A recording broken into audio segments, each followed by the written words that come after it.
Welcome to Independence Nation on the Light of Life Network. Once again, I'm Keith Pitt here with you. I want to talk about a certain issue today.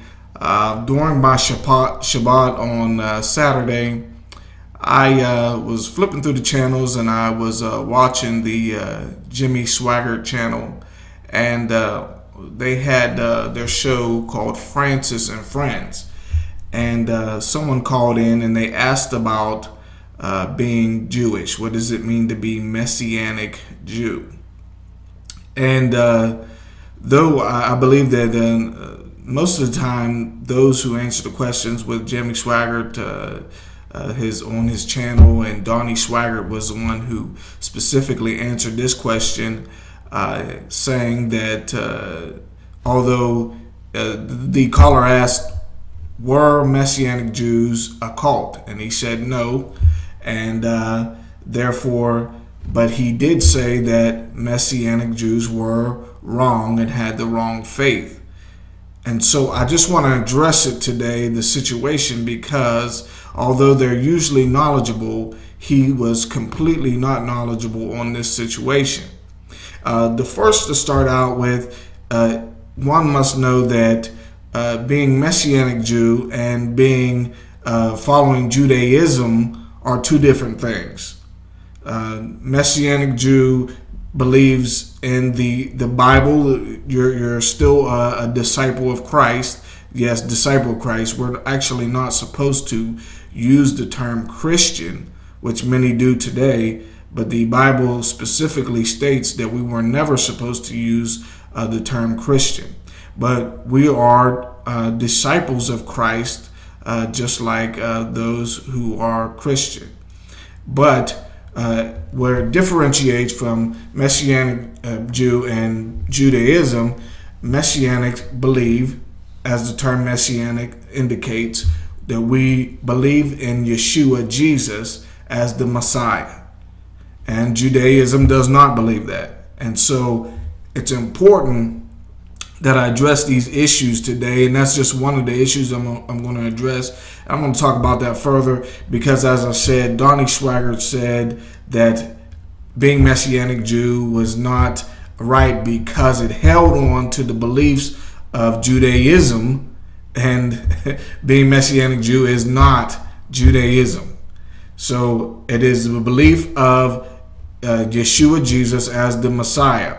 Now, that's where it differentiates from Judaism. But it also interrelates with Christianity because it believes the whole Holy Scriptures, but it has emphasis on the Torah as it states what sin is. A lot of denominations believe that this and that, smoking cigarettes are a sin. And when I was younger, I was taught that not only smoking cigarettes was a sin, that if a woman had short hair, then she was going to hell for having short hair. And if a woman wore jeans, then she was going to hell. And see, that those things aren't in the Bible because they're not important to God. What sin is stated in the Torah and the law and the prophets. And so it's important to educate the people what the difference is between these two things. Also, I understand the Swaggarts because they come out of the Pentecostal faith, and that's where I was raised. I was raised Pentecostal, and so I know that they have beliefs that aren't stated in the Bible, things that aren't said, and they just, as an example, they believe that there is an age of accountability. Now, the Bible doesn't speak of an age of accountability. Where they get that is it's sort of a pseudo scripture to them, where Yeshua Jesus was 12 years old, and he was when Mary and Joseph was looking for him, he had disappeared. They went back to the city and found him in the synagogue teaching. and that he was 12 years old. And so they say, if the year of our Lord was 12, then the year of man is 13. Once again, this is just something just completely made up that people in denominations do. And the fact of the matter is, Pentecostal was never meant to be a denomination. It's an actual feast. It's a feast day. As a matter of fact, we just passed the feast day on Sunday. It's what we call Shavuot, meaning Feast of Weeks. That means you have 7 weeks, and then the next day being Pentecost. Of course, they take Acts chapter 2 and make it their denomination on the day of Pentecost, when the fire of God fell on the people and they spoke in other tongues. And so Pentecost is not a denomination. It's a fast. A feast. And we just passed that feast. Once again, it's called Shavuot. But there are a lot of beliefs that people in a lot of denominations don't know the difference, because they don't know the history and they don't actually take the time to study exactly what that belief is. They just simply say it's wrong and they throw it out. And I know among the Pentecostal faith, they believe that they're right and everybody else is wrong. Nobody else has any knowledge concerning God but them. And so it's important that I point that out. The difference is between a Messianic Jew and Judaism is that Messianics believe in Yeshua, Jesus, that's his name in the Hebrew, Yeshua, as the Messiah, and that we await his return, as many Christians do. As a matter of fact, anyone who's Christian is actually Messianic.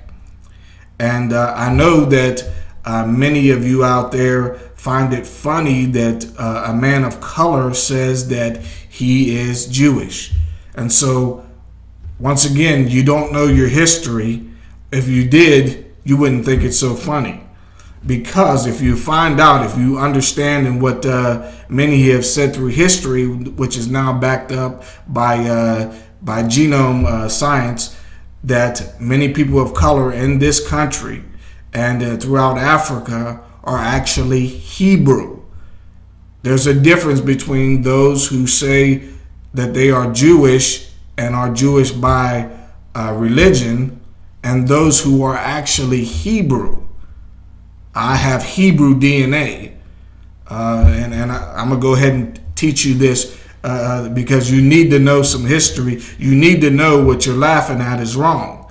And so what it is this, that there are many tribes among the world that lead back to being Hebrew. The Hebrews that were crossed over out of Egypt, and there is a difference between those who just accepted Judaism throughout history. If you understand the situation with the Hebrews, the Israelites, the Hebrew just meaning those who passed through, who crossed over, and they were attacked by the Romans. And so they fled in what is called the diaspora, however you like to pronounce it. And so they scattered abroad everywhere. And so they went to a place where a lot of people were, Karzian. You can look these up in history. And so their king accepted Judaism, and therefore the people under the king accepted Judaism, the Khazars, as they were called, and therefore they were known as Ashkenazi Jews. These are people, and a lot of people that you see in this country, and even some in Israel, are actually Ashkenazi Jews. They are not Hebrew. If you look up in history, you'll see distinctively who the Hebrews really were. And so it's important that you understand that there are lies among nations to say these people here, and it's funny to them that someone of color says, I am Jewish. And actually, I'm not just Jewish, I am Hebrew. I'm not Ashkenazi Jew who accepted Judaism along in history in the 8th century. I am Hebrew, and I am not Hebrew by choice. I am Hebrew by DNA, by my descendants and my ancestors. And so I wanted to shed some more light on you concerning the people who have been traced back to being Hebrew. There are many inscriptions among the Native Americans. Many of you may also know that I am Cherokee Nation, as I have an uncle on the Dawes roll for Cherokee Nation, and so I'm of a Cherokee bloodline. And there are situations that go on in Cherokee Nation where people of darker skin, although I probably wouldn't be considered a darker skin, and you probably can't tell by the lighting here in the video, but I'm actually lighter, and therefore I would be accepted in. But since the situation's going on, I have not applied for Cherokee Nation at this time, but I have family on the Dawes roll who are Cherokee Nation. And so what you'll find is, throughout history, there are inscriptions of menorahs throughout Cherokee Nation history. Also among what is called the Mexican Indian. You'll find this same inscriptions of menorahs. As a matter of fact, in Mexico, you can find ancient Hebrew writings on walls where they obviously migrated up from Mexico to North America, the northern part of America, the United States. And so not only do we find the Hebrew inscriptions and the menorah, also among the Cherokee Nation, what you'll find is what is called the Bat Creek Stone, which is a Native American language. When you turn it upside down, is an ancient Hebrew language. And so it's important that I let people know that among the Cherokee Nation, among the Mexican Indian, but not just them, among different tribes in Africa, you'll find that they all lead back to ancient Hebrews. One that comes to mind specifically are the Limba, and you can look them up, as they have found specifically here lately that the Limba has a genome leading back to ancient Israelites, the Hebrew nations. And so it's important that I tell you, because there are preachers that go around preaching that people of color are cursed by Canaan. And it's important that I tell you, because we're not Canaanites. We didn't come out of Canaan. We are descendants of Ham, as the three sons of Noah that survived on the ark, Shem, Ham, and Japheth. You'll find that we are of Ham, and some of our Ham and Shemite and Japhethite mixed, as the Jewish historian Josephus has cited many times in his writings. But it's important that I let you know, because you are not cursed. You are not a cursed people. You are a blessed people. You are a blessed people of the tribes of Israel. They may be lost tribes to man, but we are not lost to God. And it is my thing to call you back to this to the Hebrew roots of following Yeshua, to the Hebrew roots of knowing who Yahavah is, or you can call him Yahavah or Yahweh, whichever you want to call him. But it's important that we return to our Hebrew roots. It's important that we know what the Torah says. I remember I was talking to a group of church folks, and I was letting them know that the sin is in the Torah, and that Yeshua, Jesus, did not come to do away with the law, but expound upon the law, the law being the schoolmaster, and then he expounded upon that law and showing us the rightful way to follow him. So it's important that we return to this Hebrew roots, to what is the real following of Yeshua, the real following of Yahovah, to know exactly what is what and who you are, and not just know who you are, but know whose you are.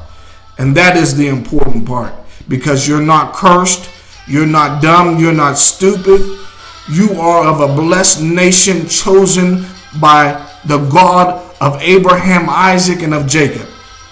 You are of the Hebrew nations. You are not cursed. You are not of Canaan. You are of God, the lineage, the line of God in the earth. You are Hebrew nations. And it's important that you know who you are, so you don't accept dumbed down things in this world. That you don't accept food stamps and being on food stamps for a number of years, and not black men not taking care of your children. Take care of your children, because we are the line of God. We are the line He has chosen. And we are made and fashioned for His purpose. You are Hebrew nations, priests and kings, rulers over many. If you look back to the history of Egypt, you'll see who was there specifically and who was not there. Fact of the matter is, there weren't a lot of Caucasians in Egypt. There were maybe a few speckles among the crowd of people. But the Hebrews, the Jewish, the Israelite people, the 12 tribes that were intermingled there for over 400 years with Egyptians, as Joseph was married to an Egyptian. You'll see who you are. Once again, you're not dumb, you're not stupid. You're the salt of the earth, chosen by God. And it's important that you know who you are.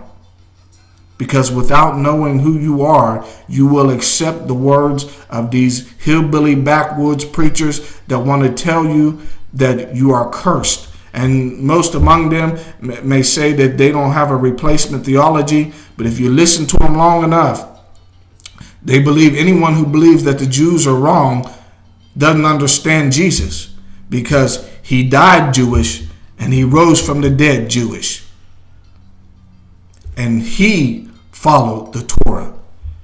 I'm calling you back to the Torah, back to the rightful way of following Yeshua, back to the rightful way of blessing Yahovah.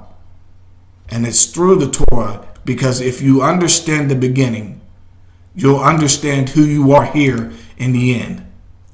So this is Keith Pitts. I just came to enlighten you. I hope I opened your eyes.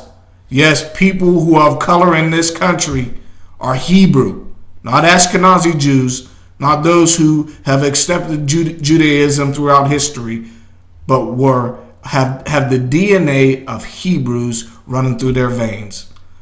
Once again, I'm Keith Pitts for Independence Nation. I'll see you next time.